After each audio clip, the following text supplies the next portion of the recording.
In today's video, we are going to be showing you how to avoid getting magnetic liner on your real lashes. This is something that a lot of you have reached out to us about, and we know that it can be a little bit difficult to kind of avoid your real lashes when applying the liner. So today we'll be sharing a couple tips and tricks to hopefully make your life a little easier. But before we get started, make sure to subscribe to our channel down below, and you can hit the bell to be notified anytime we post. So if you're like me, you usually like to curl your lashes before you apply your liner and your mascara. Today, we're gonna curl our lashes after we apply our liner. So make sure to wait to curl your lashes until your liner is dry and you've already applied it. The reason for this is because when your lashes are curled, they tend to be even more in your way. So if they're actually kind of straight, if you have naturally straight lashes like I do, they're gonna be more out of your way.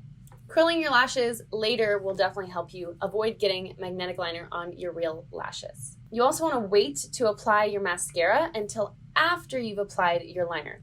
This is also going to help your lashes stay out of the way so that when you're applying the liner, they're not bigger than they normally are, if that makes sense. So you're going to want to grab a mirror, and if you have yourself a MoxieLash mirror, then you can grab your MoxieLash mirror, but any mirror will do. And you want to look down into the mirror. So having the mirror underneath your face and looking down into the mirror is automatically going to bring your lashes down and keep them out of the way of the liner. As opposed to having the mirror here, you can see that in order to keep my eye open and to see what I'm doing, I have to go basically through my lashes, and we don't want that. So looking down clears a space for your liner brush.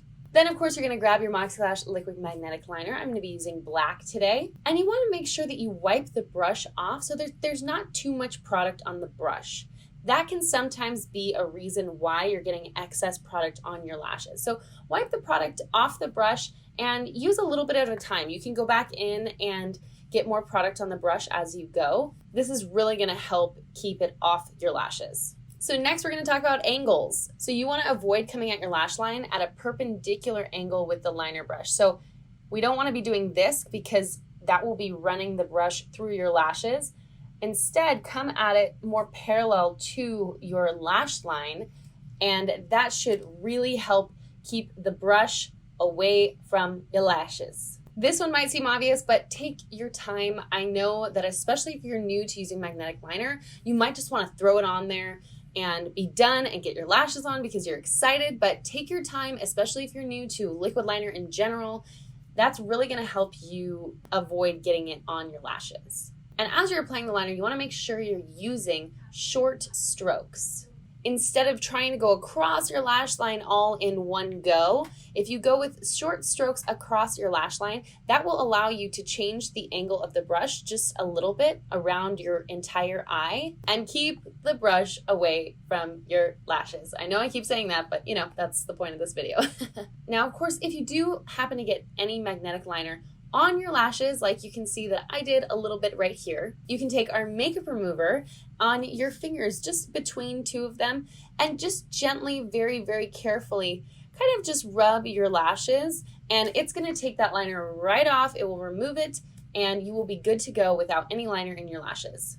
So kind of like a last resort, if for some reason you use all these tips and you still get a little bit on your lashes, you can just take the remover between your fingers and just kind of run it through your lashes. That'll break it up and it'll be good to go. Now, of course, you want to wait for your liner to be completely dry. We recommend about 2 minutes, but you can do the dry test where you take your ring finger on the liner and you can see if any transfers. If any transfers, you have to wait a little longer because the liner isn't dry. If none transfers, then you are good to go. Now you can curl your lashes. And then you can also take the back of our applicator, which has a brush, and just run that through your lashes. That can just help to break up anything that maybe the liner got on, and it just kind of separates your lashes, so you're kind of starting fresh before you go in for mascara. Now, of course, you can apply your mascara, wait for that to dry, and then apply your lashes. Today, I'm wearing Happy Lash. I'm very happy. I love this lash. That is it for this video. Thank you so much for watching. We hope that it was helpful. Before you go, make sure to subscribe to our channel down below and hit the bell to be notified anytime we post. For more magnetic liner tips and tricks, you can watch this video right here, and we'll see you in the next one.